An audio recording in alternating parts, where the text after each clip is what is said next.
भारतवर्ष में उस समय इस्लाम का प्रचार नहीं हुआ था। राजा पृथ्वीराज चौहान उस समय भारत पर शासन कर रहे थे। राजा पृथ्वीराज नियमित रूप से अपने रक्षकों के साथ पूजा करने के लिए मंदिर जाते थे। उस समय भारत के लोग देवी देवताओं और अग्नि की पूजा करते थे। वे अज्ञानता और कुसंस्कारों में डूबे हुए थे। इसी समय एक रात हजरत ख्वाजा मोइनुद्दीन चिश्ती रहमतुल्लाह अलैहि अपने घर में सो रहे थे। गहरी रात में उन्होंने एक ख्वाब देखा। उन्होंने देखा कि रसूल सल्लल्लाहु अलैहि वसल्लम कह रहे हैं, हे ख्वाजा मोइनुद्दीन, तुम हिंदुस्तान जाओ, वहां जाओ और दीन का प्रचार करो, इस्लाम का संदेश फैलाओ। हिंदुस्तान के लोग कुसंस्कारों में फंसे हुए हैं, तुम जाओ और उन्हें अल्लाह के रास्ते पर लाओ। यह ख्वाब देखने के बाद ख्वाजा मोइनुद्दीन चिश्ती जाग गए। इसके बाद उन्होंने देर नहीं की और अगले दिन अपने कुछ साथियों के साथ हिंदुस्तान के रास्ते पर निकल पड़े। कई दिनों तक लंबा सफर तय करने के बाद वे भारत के राजस्थान के अजमेर नामक स्थान पर पहुंचे।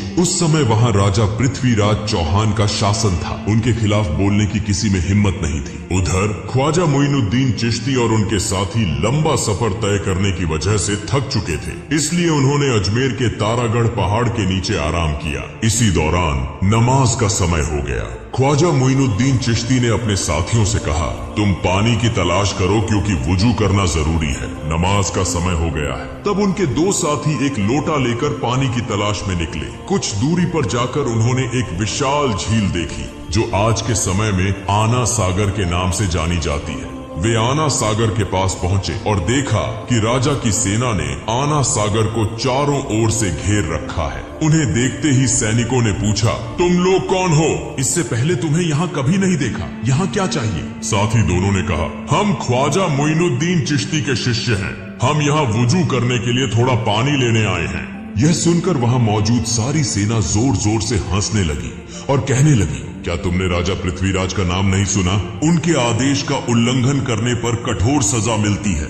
इस झील से कोई और पानी नहीं ले सकता। पानी को हाथ लगाना भी मना है क्योंकि इससे पानी अपवित्र हो जाएगा। यह कहकर उन्होंने उन दोनों को भगा दिया। दुखी मन से वे दोनों ख्वाजा मोइनुद्दीन चिश्ती के पास लौट आए। तब ख्वाजा मोइनुद्दीन चिश्ती ने पूछा, तुम्हारे साथ क्या हुआ? क्या तुम्हें पानी नहीं मिला? उन दोनों ने कहा, हुजूर, पानी तो मिला लेकिन हमें पानी नहीं दिया गया। उन्होंने हमें भगा दिया और कहा कि राजा पृथ्वीराज ने किसी को भी इस पानी को लेने की अनुमति नहीं दी है। उनके आदेश का उल्लंघन करने पर कठोर सजा दी जाएगी। उनकी सारी बातें सुनकर ख्वाजा मोइनुद्दीन चिश्ती ने अल्लाह के दरबार में दुआ की और फिर उनसे कहा, तुम लोग आना सागर के पास जाओ और कहो कि ख्वाजा मोइनुद्दीन चिश्ती ने हमें भेजा है। इसके बाद वे दोनों साथी फिर से वुजू का पानी लाने के लिए निकल पड़े। जब वे आना सागर के पास पहुंचे तो सेना ने उन्हें रोककर पूछा, तुम लोग फिर क्यों आए हो? उन्होंने कहा, हम वुजू का पानी लेने आए हैं। सेना ने कहा, हमने कहा था कि पानी नहीं दिया जाएगा। अगर राजा पृथ्वीराज चौहान को पता चला तो तुम्हारी जान तक जा सकती है। हम किसी भी हालत में पानी नहीं देंगे। तब उन्होंने कहा, हम तुमसे पानी नहीं मांगेंगे, हम आना सागर से पानी लेने आए हैं। यह सुनकर वहाँ मौजूद सारी सेना जोर जोर से हंसने लगी। उस समय उन्होंने अल्लाह के दरबार में दुआ की और अपने हाथ में पकड़ी लोटे को आगे बढ़ाकर कहा, हे आना सागर, हम ख्वाजा मोइनुद्दीन चिश्ती रहमतुल्लाह अलैहि के शिष्य हैं। ख्वाजा मोइनुद्दीन चिश्ती ने हमें यहाँ भेजा है। अल्लाह के हुक्म से इस लोटे में आ जाओ। यह कहते ही एक पल में आना सागर का सारा पानी लोटे में समा गया। इतना अद्भुत और चमत्कारी दृश्य देखकर वहाँ मौजूद सारी सेना हैरान रह गई। तुरंत ही उन्होंने कलमा पढ़ा और इस्लाम स्वीकार कर लिया। लेकिन वहाँ कुछ कट्टर हिंदुत्ववादी भी थे। उन्हें लगा कि यह कोई जादू का प्रभाव है, इसलिए वे यह खबर देने के लिए राजा पृथ्वीराज चौहान के दरबार में भागे। राजा पृथ्वीराज ने जब उन्हें देखा तो पूछा, क्या हुआ? तुम्हारे चेहरे पर इतना डर क्यों है? तब उन्होंने कहा, राजा साहब, बड़ी विपत्ति आ गई है। राजा पृथ्वीराज ने पूछा, क्या हुआ? उन्होंने कहा, राजा साहब, न जाने कहां से एक बड़ा जादूगर यहाँ आया है। देखने में वह फकीर लगता है, लेकिन उसने अपने जादू से पूरे आना सागर का पानी एक लोटे में खींच लिया। यह सुनकर राजा पृथ्वीराज को ऐसा लगा जैसे उनके सिर पर आसमान टूट पड़ा हो। उन्होंने अपने जीवन में कई जादूगर देखे थे, लेकिन ऐसा जादू उन्होंने कभी नहीं सुना था। उन्होंने इसे अपनी आंखों से देखने के लिए तुरंत अपनी सेना के साथ आना सागर की ओर प्रस्थान किया। जब वे आना सागर के पास पहुंचे तो देखा कि आना सागर में पानी की एक बूंद भी नहीं थी। उधर अजमेर के लोग बड़ी संख्या में ख्वाजा मोइनुद्दीन चिश्ती रहमतुल्लाह अलैहि को देखने के लिए वहां पहुंच रहे थे। ख्वाजा मोइनुद्दीन चिश्ती और उनके साथी नमाज पढ़ने के बाद वहां बैठे थे। तभी राजा पृथ्वीराज वहां पहुंच गए। उन्होंने देखा कि कई हिंदू पहले ही इस्लाम स्वीकार कर चुके हैं। यह देखकर राजा को भीतर ही भीतर बहुत गुस्सा आया। राजा पृथ्वीराज एक बहुत चालाक और कट्टर हिंदुत्ववादी था। उसने पूछा, तुम कौन हो और यहाँ कहाँ से आए हो? मैं अल्लाह के हुक्म और रसूल सल्लल्लाहु अलैहि वसल्लम के निर्देश पर यहाँ आया हूँ। राजा पृथ्वीराज ने कहा, तुमने अपने जादू से इस पानी को क्यों सुखा दिया? तब ख्वाजा मोइनुद्दीन चिश्ती ने कहा, मैं कोई जादूगर नहीं हूँ, मैं अल्लाह का बंदा हूँ। मैं अल्लाह का हुक्म पूरा करने के लिए यहाँ पानी लेने गया था, लेकिन पानी न देने के कारण अल्लाह ने इसे सूखा दिया। यह सुनकर वहाँ मौजूद सभी लोग आश्चर्यचकित हो गए और ख्वाजा मोइनुद्दीन चिश्ती रहमतुल्लाह अलैहि की ओर एकटक देखते रह गए। राजा पृथ्वीराज चौहान बहुत चालाक और मक्कार था। उसने समझ लिया कि यह कोई साधारण व्यक्ति नहीं है, इसलिए वह नकली आंसू बहाते हुए और झुककर कहने लगा, हमें सबके कष्ट सहने में कोई परेशानी नहीं है, लेकिन मासूम बच्चों और निर्दोष लोगों का ख्याल करके कृपया पानी को उसकी जगह वापस लौटा दें। यह मेरी आपसे विनती है। यह सुनकर ख्वाजा मोइनुद्दीन चिश्ती ने अपने दो साथियों को आदेश दिया कि वे लौटा लेकर आना सागर के पास जाएं। दोनों साथी लौटा लेकर आना सागर के पास पहुंचे और जैसे ही उन्होंने लौटा आना सागर में रखा, सागर फिर से पानी से भर गया। यह सब देखकर वहाँ मौजूद लोग हैरान रह गए। उन्होंने पूछा, आप किस देवता की पूजा करते हैं? ख्वाजा मोइनुद्दीन चिश्ती ने कहा, मैं अपने रब एकमात्र अल्लाह की इबादत करता हूँ। वहाँ मौजूद सभी लोगों ने कहा, हम भी आज से उसी एक अल्लाह की इबादत करना चाहते हैं। उस जगह के सभी लोगों ने एक एक करके इस्लाम स्वीकार कर लिया, लेकिन राजा पृथ्वीराज चौहान इसे सहन नहीं कर सका। वह बहुत गुस्से में राज दरबार लौट गया। अगले दिन पृथ्वीराज ने राज दरबार में एक आपातकालीन बैठक बुलाई। पृथ्वीराज ने कहा, किसी भी तरह इस फकीर को यहाँ से हटाना होगा, उसे खत्म करना होगा। अगर तुम्हारे पास कोई सुझाव है तो जल्दी बताओ। तब एक मंत्री ने कहा, राजा साहब, यह फकीर कोई साधारण व्यक्ति नहीं है, वह एक महान जादूगर है। अपने जादू के प्रभाव से वह सभी को एक एक करके इस्लाम में ला रहा है। एक दिन ऐसा आएगा जब भारत में हिंदू धर्म को मानने वाला कोई नहीं बचेगा। उससे निपटने के लिए हमें एक महान जादूगर की जरूरत होगी। तब वहाँ मौजूद एक सैनिक ने कहा, राजा साहब, हमारे देश में इससे भी बड़ा एक जादूगर है। पृथ्वीराज ने पूछा, उसका नाम क्या है? सैनिक ने कहा, उसका नाम है जयपाल जादूगर। पृथ्वीराज ने कहा, जाओ उसे हमारे दरबार में लेकर आओ। इसके बाद कुछ सैनिक जयपाल जादूगर से मिलने के लिए रवाना हो गए। कुछ समय बाद वे जयपाल जादूगर के घर पहुंचे और देखा कि जयपाल हवा में तैरते हुए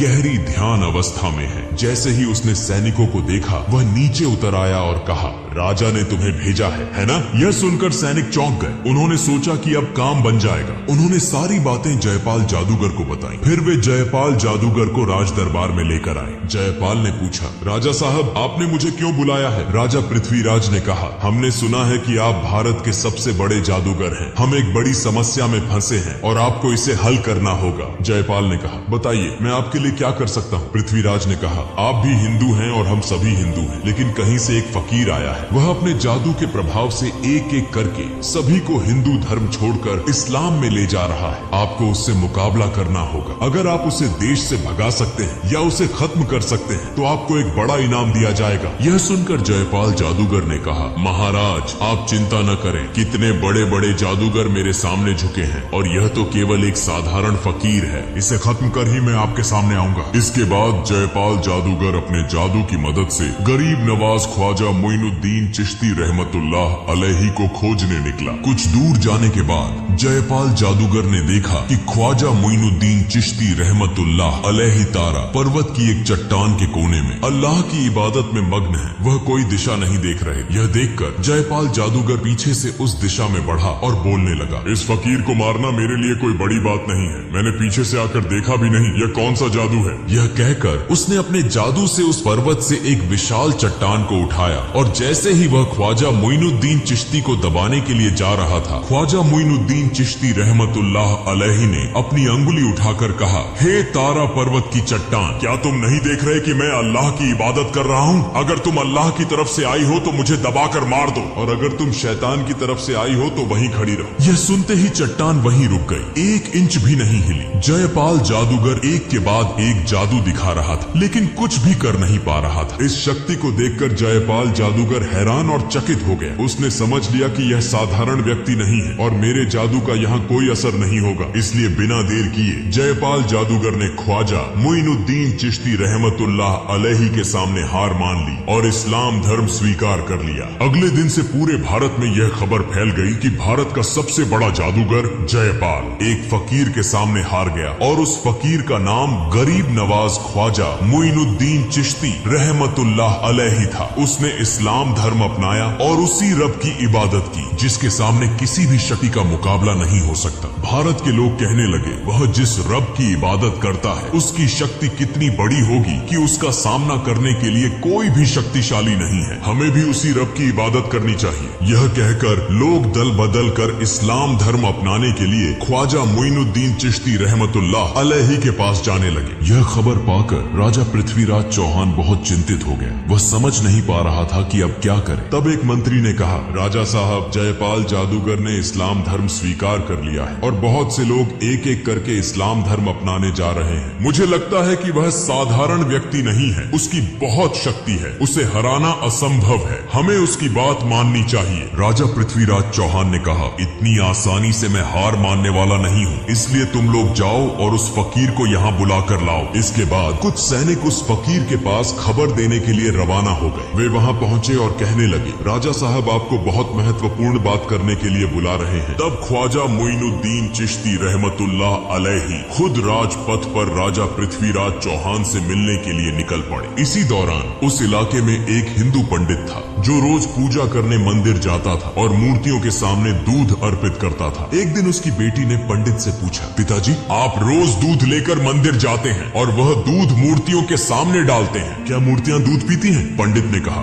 बिल्कुल नहीं, मूर्तियाँ कभी दूध नहीं पीती, हम उन्हें पूजा करते हैं। उसकी बेटी ने कहा, पिताजी मैं देखना चाहती हूँ कि क्या सचमुच यह मूर्तियाँ दूध पीती हैं? पंडित ने कहा, ऐसी बातें नहीं करनी चाहिए, यह हमारे भगवान की मूर्तियाँ हैं, क्या मूर्तियाँ कभी दूध पीती हैं? लेकिन उसकी बेटी ने कहा, पिताजी मैं आज दूध लेकर जाती हूँ और देखती हूँ कि ये मूर्तियाँ सच में दूध पीती हैं या नहीं। फिर एक दिन उसकी बेटी दूध लेकर मंदिर पहुँची और मूर्तियों के सामने कहने लगी, तुम हमारे भगवान हो तो तुम्हें तो मेरी बात सुननी चाहिए, मैंने दूध लाकर लाया है, तुम इसे पी लो। लेकिन मूर्तियों से कोई उत्तर नहीं मिला। लड़की फिर बोली, क्या हुआ, क्या तुम मेरी बात नहीं सुन रहे हो? तुम इस दूध को पियो, मैं इसे अपनी आंखों से देखना चाहती हूँ। लेकिन मूर्तियों से कोई उत्तर नहीं आया। तब लड़की ने खुद अपना सिर मूर्तियों के सामने धर लिया और रोते रोते खून बहाने लगी। ठीक उसी समय गरीब नवाज ख्वाजा मोइनुद्दीन चिश्ती रहमतुल्लाह अलैहि वहाँ से गुजर रहे थे। उन्होंने रोने की आवाज सुनी और मंदिर में प्रवेश किया। उन्होंने देखा कि एक लड़की का सिर खून से सना हुआ था और वह जोर जोर से रो रही थी। तब ख्वाजा मोइनुद्दीन चिश्ती रहमतुल्लाह अलैहि ने उसे पूछा, बेटी तुम्हें क्या हुआ? लड़की ने कहा, देखिए बाबा मैं दूध लेकर आई थी इस मूर्ति को खिलाने के लिए, लेकिन वह मेरी बात नहीं सुन रही है। तब ख्वाजा मोइनुद्दीन चिश्ती रहमतुल्लाह अलैहि ने कहा, माँ मूर्ति कभी बात नहीं कर सकती और न ही खा सकती है। फिर लड़की ने फिर से अपना सिर झुका दिया और खून बहाने लगी। लड़की की इस भक्ति को देखकर ख्वाजा मोइनुद्दीन चिश्ती रहमतुल्लाह अलैहि हैरान हो गए। उन्होंने मूर्ति के सामने जाकर मूर्ति के कान पकड़ते हुए कहा, मैं ख्वाजा मोइनुद्दीन चिश्ती कह रहा हूँ, क्या तुम सुन नहीं रहे हो? इस निष्पाप लड़की को तुम क्यों रुला रहे हो? यह दूध पी लो। यह कहते ही मूर्ति ने दूध पीना शुरू कर दिया। यह देखकर लड़की बहुत खुश हुई और आनंदित होकर वहाँ से चली आई। जब लड़की गांव में पहुंची तो बहुत से लोग यह कहने लगे, यह लड़की शायद कोई गलत काम करके आई है। सब लोग उसे बदनाम कर रहे थे। अब हमारा क्या होगा? वहाँ लड़की के पिता भी उपस्थित थे। सब लोग कहने लगे, क्या हुआ, तुम्हारी यह हालत क्यों हुई? लड़की ने कहा, पिताजी मैं मूर्ति को दूध पिलाकर आई हूँ। यह सुनकर सभी लोग हैरान हो गए और कहने लगे, यह लड़की झूठ बोल रही है, मूर्तियाँ कभी दूध नहीं पीती, वह अपनी गलतियों को छिपाने के लिए हमसे धोखा दे रही है। लड़की ने फिर से आंसुओं के साथ विनम्रता से कहा, मैं बहुत बार कहने के बाद भी जब मूर्ति ने दूध नहीं पिया तो मैंने अपना सिर झुका दिया और खून बहाना शुरू कर दिया। ठीक उसी समय एक फकीर बाबा वहाँ आए, मूर्ति के कान पकड़कर कहा, दूध पियो। और तुरंत ही उस फकीर बाबा के कहने पर मूर्ति ने दूध पीना शुरू कर दिया। यह देखकर वहाँ मौजूद सभी लोग चकित हो गए और कहने लगे, वह फकीर बाबा कौन थे? लड़की ने कहा, मैं उस फकीर बाबा को नहीं जानती, लेकिन लगता है वह कहीं आसपास होंगे। सभी लोग ख्वाजा मोइनुद्दीन चिश्ती रहमतुल्लाह अलैहि से मिलने के लिए निकल पड़े। इस बीच ख्वाजा मोइनुद्दीन चिश्ती रहमतुल्लाह अलैहि पृथ्वीराज के दरबार में पहुंच गए। पृथ्वीराज ने कहा, हे फकीर बाबा आप क्या चाहते हैं? ख्वाजा मोइनुद्दीन चिश्ती रहमतुल्लाह अलैहि ने कहा, मैं भारत के लोगों को अंधकार से दूर करके कुरान की रोशनी से रोशन करना चाहता हूँ। मैं चाहता हूँ कि सब लोग तौबा करके अल्लाह के रास्ते पर लौट आएं, जो इस दुनिया के मालिक हैं, जो आखिरत के मालिक हैं, जो बोलते ही एक पल में सब कुछ कर देते हैं, हमारे सभी रोजी रोटी के मालिक हैं, जन्म और मृत्यु सब कुछ उनकी ताकत में है। मैं उसी महान अल्लाह ताला की इबादत करना चाहता हूँ। मैं किसी का नुकसान नहीं चाहता। जब वह ये बातें कह रहे थे तभी एक इस्लाम विरोधी व्यक्ति अपनी आध्यात्मिक शक्ति की परीक्षा लेने आया और कहा, अगर आप सचमुच आध्यात्मिक रूप से शक्तिशाली हैं तो पानी से आग बनाकर दिखाइए। ख्वाजा मोइनुद्दीन चिश्ती रहमतुल्लाह अलैहि ने अल्लाह का नाम लेकर पानी पर फूंक मारी और उसी पानी से आग निकलने लगी। यह अद्भुत चमत्कार देखकर वह व्यक्ति ख्वाजा मोइनुद्दीन चिश्ती रहमतुल्लाह अलैहि से इस्लाम धर्म स्वीकार कर लेता है। इस समय दरबार के सभी लोग, राजा पृथ्वीराज भी यह समझ गए कि ऐसे अल्लाह वाले व्यक्ति के साथ कभी मुकाबला नहीं किया जा सकता। कई चमत्कारी घटनाओं को देखकर उन्होंने कोई देर नहीं की, माफी मांगी और साथ ही ख्वाजा मोइनुद्दीन चिश्ती रहमतुल्लाह अलैहि के हाथों में हाथ डालकर उनके मुरीद बन गए और इस्लाम धर्म स्वीकार कर लिया। ख्वाजा मोइनुद्दीन चिश्ती रहमतुल्लाह अलैहि ने उन्हें माफ कर दिया। फिर ख्वाजा मोइनुद्दीन चिश्ती रहमतुल्लाह अलैहि वहां से चले गए और अपने साथी संगियों के साथ तारागढ़ पहाड़ के उस स्थान पर स्थित हो गए। ख्वाजा मोइनुद्दीन चिश्ती रहमतुल्लाह अलैहि जब एक स्थान पर अल्लाह की इबादत में मग्न थे, ठीक उसी समय एक हिंदू पंडित और अन्य लोग उस स्थान से गुजर रहे थे। तब पंडित की बेटी ने कहा, देखो वह फकीर बाबा जो बैठे हैं, वही फकीर बाबा अपने शब्दों से मूर्ति को दूध पिलाए थे। फिर वे सभी ख्वाजा मोइनुद्दीन चिश्ती रहमतुल्लाह अलैहि के पास पहुंचे और कहा, हे फकीर बाबा, आप कौन हैं और आप किस जादू को जानते हैं कि आपकी बातों से मूर्ति दूध पीने लगी? ख्वाजा मोइनुद्दीन चिश्ती रहमतुल्लाह अलैहि ने कहा, मैं तो अल्लाह का एक बंदा हूँ, मेरी बातों से कुछ नहीं होता, जो अल्लाह कहता है वही होता है, मैं उसी अल्लाह की इबादत करता हूँ। तब उन्होंने कहा, हम आज से उस अल्लाह की इबादत करना चाहते हैं। इस भारत में तो सब लोग एक एक करके इस्लाम धर्म स्वीकार कर रहे हैं, हमें भी इस्लाम धर्म स्वीकार कराइए। फिर वे सभी इस्लाम धर्म स्वीकार कर गए। कुछ दिनों बाद ख्वाजा मोइनुद्दीन चिश्ती रहमतुल्लाह अलैहि एक जंगल के बीच से गुजर रहे थे। रास्ते में उन्होंने देखा कि कुछ हिंदू पंडित और वहाँ मौजूद लोग अग्नि पूजा कर रहे थे। यह देखकर ख्वाजा मोइनुद्दीन चिश्ती रहमतुल्लाह अलैहि उनके पास गए और कहा, आप लोग आग की पूजा क्यों कर रहे हैं? यह आग आपको क्या फायदा देती है? तब उन्होंने कहा, यह आग हमारा खुदा है, हम इसे खुश कर रहे हैं ताकि मौत के बाद नरक की आग से मुक्ति मिल सके। ख्वाजा मोइनुद्दीन चिश्ती रहमतुल्लाह अलैहि ने कहा, ठीक है, अगर आप आग को खुश कर रहे हैं तो इसे छू कर देखिए, देखें क्या आग आपको जला देती है। एक व्यक्ति ने कहा, यह क्या कह रहे हैं, आग को छूने से हाथ जल जाएंगे। ख्वाजा मोइनुद्दीन चिश्ती रहमतुल्लाह अलैहि ने कहा, आप लोग उस खुदा की इबादत कर रहे हैं जो आपको जला देगा, लेकिन मैं ऐसे खुदा की इबादत करता हूँ जिसके हुक्म से आग ठंडी हो जाती है। यह सुनकर एक अन्य हिंदू पंडित जोर से हंसा और कहा, आग का धर्म तो जलाना है और आप कह रहे हैं तो इसे हमें दिखाकर दिखाइए। ख्वाजा मोइनुद्दीन चिश्ती रहमतुल्लाह अलैहि ने कहा, मैं अल्लाह के एक ख्वाजा मोइनुद्दीन चिश्ती रहमतुल्लाह अलैहि हूँ, अल्लाह के हुक्म से तुम ठंडे हो जाओ। यह कहते हुए ख्वाजा मोइनुद्दीन चिश्ती रहमतुल्लाह अलैहि आग के अंदर प्रवेश कर गए, लेकिन वे यह देखकर हैरान रह गए कि ख्वाजा मोइनुद्दीन चिश्ती रहमतुल्लाह अलैहि आग में प्रवेश कर गए, लेकिन एक भी जलन नहीं हुई। यह अद्भुत घटना देखकर वहाँ सभी लोग हैरान हो गए और कहने लगे, आप कौन हैं और आप किस खुदा की इबादत करते हैं? ख्वाजा मोइनुद्दीन चिश्ती रहमतुल्लाह अलैहि ने कहा, मेरा नाम गरीब नवाज ख्वाजा मोइनुद्दीन चिश्ती रहमतुल्लाह अलैहि है, जो पूरे ब्रह्मांड के पालनहार हैं, उनके सिवा कोई पूज्य नहीं है, वह सारी ताकत के मालिक हैं, मैं उसी अल्लाह की इबादत करता हूँ। यह सुनकर वहाँ मौजूद सभी लोग बोले, हम भी आज से उस मालिक की इबादत करना चाहते हैं, और इस प्रकार वहाँ मौजूद सभी लोगों ने इस्लाम धर्म स्वीकार कर लिया। फिर इस घटना के बाद ख्वाजा मोइनुद्दीन चिश्ती रहमतुल्लाह अलैहि ने भारत में आकर कुरान के प्रकाश से इस्लाम धर्म का प्रचार किया और अल्लाह ताला द्वारा दिए गए चमत्कारों को देखकर करोड़ों हिंदुओं ने इस्लाम धर्म स्वीकार किया। यह एक अद्वितीय उदाहरण बन गया और इस प्रकार पूरे भारत में इस्लाम धर्म फैल गया। प्रिय दोस्तों, अगर आप चाहते हैं कि ख्वाजा मोइनुद्दीन चिश्ती रहमतुल्लाह अलैहि के निधन के बाद हुए चमत्कारों का पाठ हम आपके साथ साझा करें तो कृपया कमेंट बॉक्स में लिखें, और आज के वीडियो के बारे में आपकी राय क्या है कृपया कमेंट करें। आमीन।